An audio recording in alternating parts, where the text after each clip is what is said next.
Does anybody else get a little freaked out at those spiky things to impale innocent, unsuspecting pigeons that land on the sign, or is it just me? Well, hey guys, what's up? It is the noon hour and I'm here at Walgreens. I have a little bit of time. I'm gonna run in. I need to get some Vanity Cream Cleanser, and I thought it'd be fun just to run through some skincare, see if there's anything new in there, who knows. But yeah, I love shopping at Walgreens. I save a ton of money in there. I shop there too frequently. But one of the other reasons that I love shopping at Walgreens is that it's one of my power offers that I signed up with when I got the Drop app, and I've been saving a ton of money through shopping at Walgreens and Whole Foods, just like without even realizing it. I checked the app the other day and I was like, whoa. But yeah, you guys know I'm a huge fan of the Drop app, and I'm actually partnering with them on a portion of today's video. So thank you to Drop for sponsoring a portion of today's video. But if you're not familiar with the Drop app, I'll tell you how it works. It's basically a free app that you download onto your phone, and then you go in and you have to link either your credit card or your debit card. Once you do that, you can save a ton of cash back from a variety of stores like Walmart, Sephora, Trader Joe's, Ulta, tons of stores on there. So once you download the app, it's really easy to use. You just go to the browse section and you can browse different offers of different retailers that you're interested in, and then you just tap on the offer that you're interested in, and by hitting the shop now button, doing this gives you points on your purchases, and points then will turn into free gift cards, which are really easy to redeem. You can redeem them at stores like Sephora and Nordstrom, and even the Four Seasons. You guys remember when I stayed at the Four Seasons in Dallas? Yeah, had I been using the Drop app back then, I probably could have saved even more on my stay there. Anyways, you can also earn from shopping at stores in person, which I'm about to do. It just happens by default because you've linked your card. You are automatically getting cash back. I get the most through Whole Foods. I'm about to redeem the points. Redeeming the points is actually really easy. In order to do so, you just go under redeem and you can see the variety of gift cards. But yeah, I'm pretty close to getting a Nordstrom gift card, a $50 gift card at Nordstrom. I'm just a few points away from it. So maybe this Walgreens experience will earn me a free pair of shoes from Nordstrom because I'm in need of some new shoes. So yeah, that's what I'm gonna redeem my points. But exciting news, I've partnered with Drop and I'm hosting a giveaway for you guys. So 50 of you will be chosen as winners, and I'm giving away an assortment of gift cards and gifts valued anywhere from $5 to $20, and it's really easy to sign up for the giveaway. All you have to do is click the link in my description box to download the app. Once you do that, then you put in my code Dray, and then the third thing you have to do is link your card, and you'll be entered into the giveaway. And so 50 of you will be chosen at random to win an assortment of gift cards. Comment below on what you would redeem your gift card for. Like I said, I am going to redeem mine for Nordstrom's gift card because I need some new shoes. But anyways, yeah, love the Drop app, and check the link in the description box to sign up for the giveaway. All right, so I'm not a makeup wearer, but I have to say Boots No. 7 has a respectable shade range in terms of their foundations. These look promising. They are SPF 15, so don't think this is your sunscreen whatsoever. But they are free of added fragrance, which is fantastic. That can really be an issue with makeup, is sometimes cosmetics makeup will put added fragrance, and fragrance, if you're new here, is a no-no in skincare products. Namely, it's really a no-no in leave-on products like moisturizers, makeup, sunscreen in particular. Less risky in wash-off forms, and it's a problem because it can cause your immune system to rebel against it very easily, or against other ingredients in products, and it also drives inflammation into the skin and can contribute to redness. Even if you don't perceive any problems with it, it can be occurring at a level that you can't appreciate on the surface of the skin. So I recommend attempting to avoid it and reading the ingredients to make sure the product is truly free of fragrance. This appears to be free of added fragrance, which is fantastic.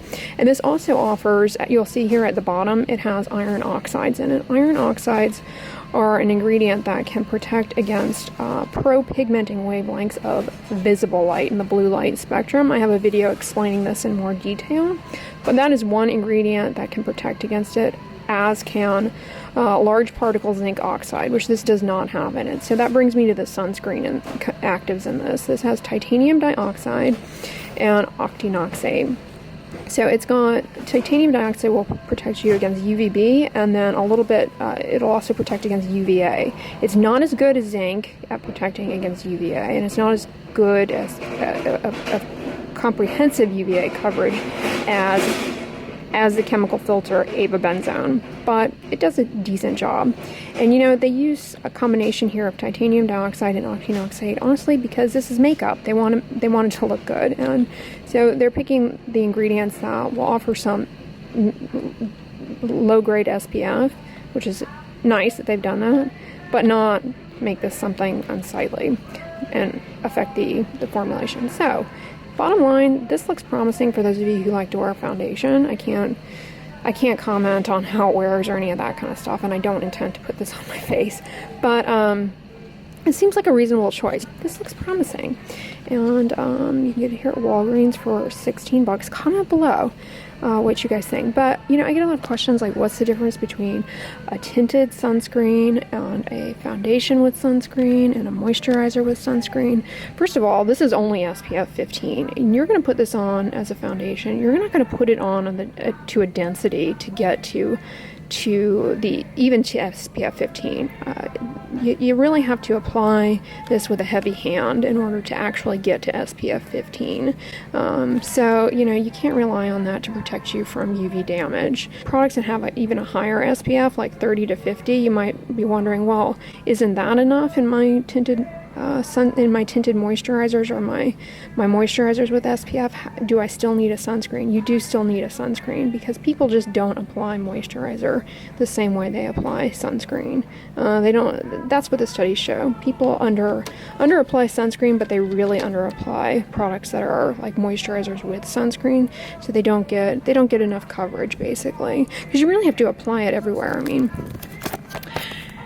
hopefully, you know, unless you're new here, you've seen me multiple times putting on sunscreen. I spend quite a bit of time applying it, you know, around the eyes, to the sides of the face, all around the mouth, under the nose. I mean, you really have to be thorough, and, you know, most people don't do that with makeup. It would look a little odd.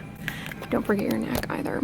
Okay, so they also have this Lift and Illuminate Serum Foundation formulation that has peptides added to it. Peptides are wonderful humectants, and they can kind of improve skin firmness over time. And so that's great that it has that. And this too doesn't appear to have added fragrance, except it has hibiscus extract. So that could be a little floral and could kind of potentially cause problems for people with true fragrance allergy. Sometimes people wonder, like, well, what's the difference between natural fragrance and synthetic fragrance?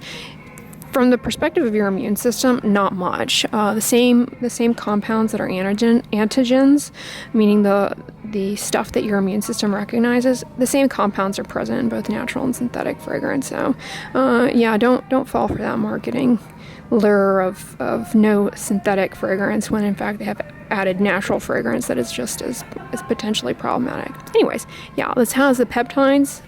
Palmitoyl tripeptide, for example, can help in just improving hydration and firmness in the skin. Also, it has Panax ginseng root extract, which is also rich in humectants and anti-inflammatory botanic compounds. This does have alcohol denaturant in it, which is going to contribute to how this product wears.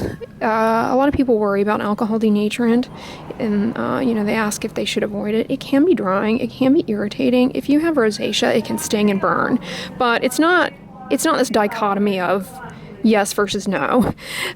You know, it has a role, and it's important to stabilize ingredients. And like I said, it can make or break how a product wears in terms of what you're going for.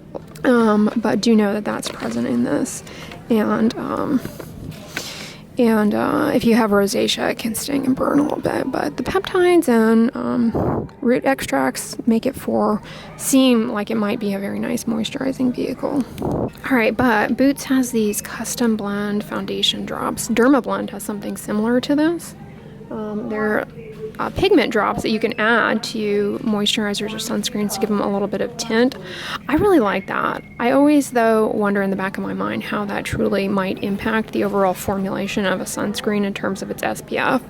But I am, fingers crossed, hoping that it really has negligible impact and you're fine to just tint your sunscreens with these to kind of mask some of that white unsightliness. But look, they've got a pretty nice range of shades. Comment below, those of you guys with darker skin types, like, have you tried these shades? Do they work for you, or are they underwhelming? I'd love to know. They really have a nice shade selection. Okay, here's a matte one, normal to oily. Yeah, this one's got alcohol denaturant as well. This one's probably going to be a lot more drying than the triple action one. I can just tell by looking at the ingredients. This also has, in addition to the alcohol denaturant, it also has salicylic acid, which, depending on what percentage strength it is, I'm guessing it's low. They're not disclosing that here. Depending on the percentage strength, if it's really, really low, that can almost act as more of an anti-inflammatory. But at higher percentages, like 1%, 2%, that's getting more into an exfoliant. But salicylic acid is really good, calms down inflammation, helpful for oiliness. This looks like actually a good formulation for people with really oily skin. It also has phenoxyethanol, you guys, by the way, is a preservative that is more than fine. Phenoxyethanol and parabens are preservatives that are actually pretty low risk for developing allergic contact dermatitis to, as opposed to methyl isothiazinolone or formaldehyde releasers. Pore minimizing primer. Okay, primer is makeup speak for moisturizer, and whenever I say that, I feel like a lot like makeup companies are getting annoyed with me in the back of their mind, like being like, it's not a moisturizer, it's a primer with pore minimizing effect. And it reminds me of that scene in A Night at the Roxbury where the guy is like playing around with his little model nightclub and his dad walks in and is like, stop playing with toys. He's like, Dad, it's not a toy, it's a club with a jungle theme. That's kind of what that argument about the primer thing reminds me of. But anyways, yeah, this is an oil-free moisturizer, basically. It's got silicone derivatives, which I've got a video talking about silicones. They are not the devil. They're great in oil-free formulations. They do not clog pores. This also has titanium dioxide and silica, so that may function somewhat, actually, in making this more into the, substantiating its primer claim, and then it may provide, those ingredients may provide a little bit of grip for cosmetics to adhere to. So I suppose that makes sense. But pore minimizing is just oily skin friendly with those silicone derivatives. They kind of just smooth the surface a little bit, but no, they don't clog pores. Radiance boosting primer. Nothing else that really stands out as unique. And then the airbrush away. How are these different? You guys who wear makeup would have to play around with them. Oh, this one has fragrance in it. Avoid airbrush away. Am I missing it? Why would they put fragrance in one of them and not the others? Bizarre. Okay, radiance boosting is cool, but this one, primer base tint, has added fragrance, so skip it. Pore minimizing, I didn't see fragrance on that. Make up your mind, Boots. Alright. Number 7, the Tinted Skin Perfector. Suitable for sensitive skin. Yeah, I would agree with that. Suitable for sensitive skin. This is like a lightly tinted moisturizer. Again, with titanium dioxide, maybe to help with the grip of your cosmetics. But honestly, I've heard through the grapevine, and I suspect is true, that the Monostat chafing cream is a nice dupe for a makeup primer, because it's basically just dimethicone, a dimethicone containing moisturizer, and I've heard from makeup people that it works well as a primer, and that's pretty cheap, and it's fragrance free. So I have a video talking about kind of culprit ingredients in makeup that can potentially be responsible for skin problems related to acne, or namely acne cosmetica, which is a type of acne that occurs due to cosmetics, as the name would imply. But ingredients that can do this are things like red dyes and yellow dyes, as well as fragrance can contribute to irritation, which can drive acne. But a lot of times the long wear formulations also can be responsible. They just form this kind of film of particulates that, along with the makeup ingredients around the pore, for whatever reason, can be irritating. And it's very individualized. It's not a, it's not a yes/no again. So I'm telling you that because Covergirl's got these more long wear cosmetics. They have a 24-hour foundation that is nice that it's got a little bit of SPF in it, but this long wear formulation marketed as sweat proof, this would be something that I might worry that could exacerbate, could contribute to acne cosmetica. But it's oil free, which is always recommended as a starting point for choosing products that will not break you out. So it's oil free, and it says it's suitable for all skin types. I believe it's fragrance free. Covergirl typically leaves fragrance out of their makeup. Yeah, I've never been a fan of these hybrid makeup salicylic acid products, because this, for example, the Neutrogena Skin Clearing Complexion Perfector, I actually have 4 or 5 shades of this. It's got 0.5% salicylic acid, so more in the exfoliant range of concentration there, and it's disclosed as an acne treatment. And Neutrogena has a variety of salicylic acid products that usually do the job well, aside from they often add fragrance to most things. But anyways, the Skin Clearing Complexion Perfector, the problem with this is, like, you put this on, and if you get irritation from the salicylic acid, it just makes this look look like really bad. You've got this peely, makeup-y stuff. It just doesn't look good. It's more of an aesthetic thing. I just don't think it's helpful. If you are getting a lot of dryness and peeling, try using a salicylic acid face wash at nighttime instead of a leave-on product during the day. It'll cut down on the irritation. You still derive benefit from the salicylic acid. My favorite one is Zapsit. It's pretty inexpensive. They have a 2% salicylic acid face wash. La Roche-Posay also makes a BHA face wash, as does CeraVe. So Physicians Formula has some really good products and then some misses. Basically anything that has added fragrance, which quite a few of their things do have added fragrance, are going to be a miss. But I have been really, really pleased with the Skin Booster vitamin shots. I use them myself. They are honestly much better than, they're definitely better than the Glossier serums as far as just adding a little bit of added hydration through humectants. And they have like licorice root extract in them, which is not only rich in humectants, but it's anti-inflammatory and skin soothing.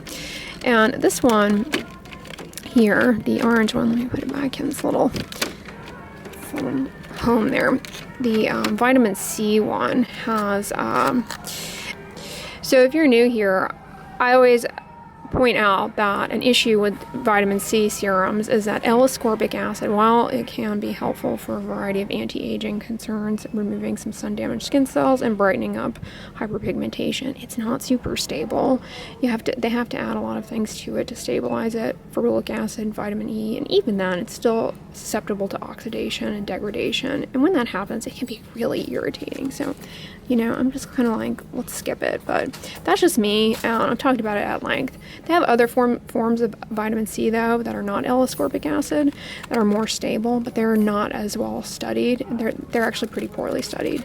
The one that's used in this is 3-O-ethyl ascorbic acid. Again, it's a stable form of vitamin C, but if you go into PubMed, what you'll find are a handful, not too many, but a handful of case reports of allergic contact dermatitis to this. Oh, speaking of new case reports of allergic contact dermatitis to cosmeceutical ingredients, we got another case report of allergic contact dermatitis to bakuchiol. So bakuchiol is popping up in the case reports in the contact derm literature as a potentially sensitizing ingredient. It's new on the scene. I have a video on bakuchiol. I digress, but FYI. Yeah, but be aware of rose water, rose oil. These contain fragrance, no matter how the rose was squeezed or manipulated or pressed or compressed or distilled. Geraniol can definitely be present. Geraniol is a compound that is antigenic in fragrance, and it's present in natural and synthetic fragrance. Rose has quite a bit of it, and is not an uncommon cause of allergic contact dermatitis. So yeah, skip all the rose stuff. Alright, so it's unfortunate that they put fragrance in the Perfect Matcha 3-in-1 Melting Cleansing Balm, but fragrance is less of a risk in wash-off products, so just be aware that there's fragrance in this. But it's also got lactic acid, which is a humectant, as well as a gentle exfoliant. So this shows promise. It also has green tea in it, and green tea is anti-inflammatory and has been shown to be helpful for diminishing the appearance of pores, but it's a cosmeceutical ingredient, so it's not regulated in any way. So who knows if the green tea in this, or any product that contains green tea or claims to contain green tea, who knows if it's at a bioavailable concentration, but it's in there. Mineral powder formulations are a really good choice for people with rosacea because they actually can be anti-inflammatory. And these mineral wear loose powders have a small amount of SPF in them. They're SPF 16, so again, don't rely on this as your sunscreen. Zinc and titanium dioxide. So the SPF 16 in this is more broad spectrum than that Boots No7 foundation I was sharing with you guys earlier, because it's got zinc oxide in it, which gives better UVA protection, particularly, zinc oxide, depending on the size too, which they don't disclose the size here. Yeah, just check the ingredients, and this is fragrance free. Great. Also, it's the Skin Cancer Foundation seal of approval. Cool. These are fantastic. I really like these kind of mineral powders for dusting on over sunscreen to camouflage the shine. Color Science makes one that's fantastic, but incredibly expensive. Paula's Choice has a new one, and also Derma E actually has one that's pretty good. Anyways, Physicians formulas are I've used personally, and I think they're pretty good as well. But you guys, these mineral powders, no matter the SPF, you cannot rely on this as your sunscreen or as your sole reapplication, because this is just dusting SPF on haphazardly. It's not getting a full base layer application for true protection. They're nice though, because instead of dusting on a powder, if you chose a powder that didn't have SPF on it and you dusted it on, you could just be removing some of your sunscreen that you have as your base layer. But if you dust this on, at least you're dusting on particles of SPF rather than dusting on particles of non-SPF that could be removing your sunscreen. Does that make sense? So yeah, that's kind of how to consider wearing powders, particularly if you have rosacea. They tend to be rosacea friendly, particularly the Physicians formula ones. And then with the powder formulations in a compact with a press, just apply these things with a really gentle hand, because one issue with makeup is if you're really aggressive with your blush brushes and makeup brushes and rubbing them in and daubing them in, you can actually just irritate your skin. It's kind of like packing in the ingredients in a way, and it can just drive some irritation and lead to flares of acne or rosacea. So be really gentle. Just the technique of applying makeup alone can make or break you out, literally. So be really gentle. But these are great. They're fragrance-free, oil-free. These are a good option. Unfortunately, blush is probably the makeup product that is most culprit for causing acne cosmetica. Something about the red dyes are associated with acne cosmetica. They're actually coal tar derivatives, so that explains it. And it's not uncommon to get acne cosmetica on your cheeks related to blush. And people are always like, can you recommend a blush that doesn't have those ingredients in them? No, I think they pretty much all do. I've never seen a non-red dye containing blush. So yeah, I don't know. Can we make blush not cool anymore? Honestly though, if it doesn't flare your acne, it's not like you have to stop using it. You know what I mean? I'm just pointing out that is something that definitely occurs in some people. But if you don't have any issue with it, then it's probably okay. Physicians formula also has these shade adjusting drops. I like that they are offering this. Unfortunately, why did they do that? They put fragrance in them, so no. Go to Boots number 7. They have better ones because they don't have added fragrance. Anytime you see added fragrance, think of it as added risk of skin problems. All right, last thing, and then I have to get going, you guys. This is the Wet n Wild Photo Focus Foundation. I wanted to point it out because I know that it is cruelty. Well, I know it's labeled as vegan, and I think it's cruelty-free. It calls itself cruelty-free, although I know there was some controversy about that a while ago. I'm not too familiar with. Anyways, they seem to have a decent selection of shades, and this unfortunately doesn't have any type of sunscreen active ingredient, but it does have the iron oxides in it that I was talking about that can protect against visible light, and it's free of fragrance and oil-free, and importantly, it doesn't have any coconut oil in it. I've noticed a lot of vegan skincare will have coconut oil. Coconut oil, I have a video talking about coconut oil, its benefits and risks. One risk with coconut oil is it can definitely clog pores and trigger acne for some people. So if that's you, this does not appear to have coconut oil on it. Woohoo! Yeah, I've just noticed that a lot of like vegan skincare products will have coconut oil in. Well guys, I hope you enjoyed this video. You know, they actually didn't have that much in the realm of skincare, and I know you guys have asked me before to talk more about makeup, so I hope this was helpful to you. And I hope you liked it. Thank you to Drop again for sponsoring a portion of today's video. Don't forget to sign up for the giveaway.